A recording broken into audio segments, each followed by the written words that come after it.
down on many of them. I came to realize that you're just very ignorant on the subject altogether. And I really do hope you actually take the time to listen to this. When it comes to those voting polls, let me explain how it works. Let's say you got 1 million people in a group. Out of that 1 million people, let's say they pulled 100 people from mostly red states aside and asked them who they voted for. And 56 out of that 100 people said that they voted for Trump. Then the media gets a hold of those numbers and say, wow, 56 out of 100 people that were asked that question voted for Trump. And then they go around pushing that 56% of people voted for Trump. They don't make it clear that it was 56% of the people that were polled. And then they don't even tell you exactly how many people were polled. Now, please tell me how 56 out of 100 people who were asked a question is indicative of the entire 1 million people in that group. So, if you would like to learn how many people were actually polled in those exit polls, maybe go do some research and find out. And then Google how many of us actually live in the United States.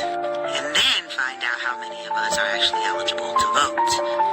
Because undocumented migrants cannot vote. DACA recipients cannot vote.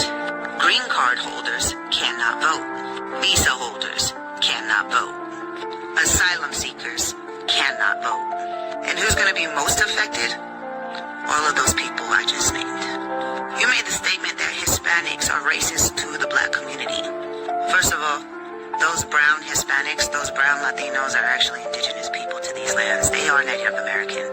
We are Native American who have been reclassified to make it look like our people are almost non-existent. We are in fact damn near the majority of this entire continent. So how is it that indigenous people, brown people, people of color like you, how can we be racist to black people? How do we oppress you systemically?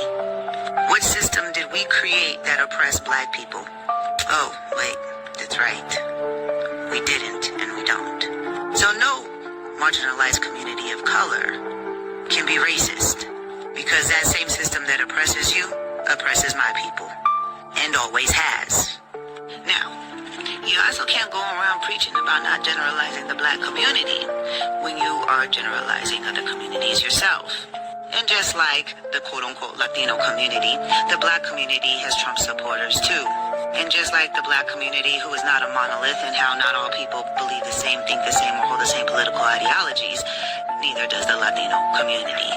Matter of fact, our community has white people, black people, Asian people, Native people, and hundreds of ethnic groups. But the people being targeted are the brown people, the indigenous people to here. And just like how black people's history has been whitewashed and damn near erased, so is the history of indigenous people here. I want you to think back and ask yourself, how much Native American history did you actually learn? How much Mexican history did you actually learn? And then ask yourself why you haven't learned it. But before you try to speak on historical events that you obviously don't know anything about, understand this: black and brown unity and solidarity have always been a thing. We have been fighting for each other for 400 plus years. And the times we have turned on each other is because of agents in our own communities making us fight each other by perpetuating white supremacy. Like you. You want to play oppression Olympics by claiming black people are treated the worst. I'm not sure why you want to play these Olympics and why you want the trophy. I don't know anybody who wants to be the most oppressed. This tells me you're still in a very much colonized mindset and not a revolutionary one.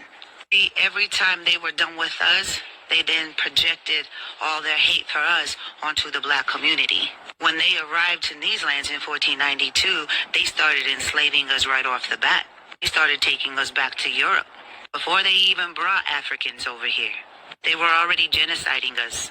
When they were losing too many of us, they went to Africa and picked your ancestors up and brought them to here.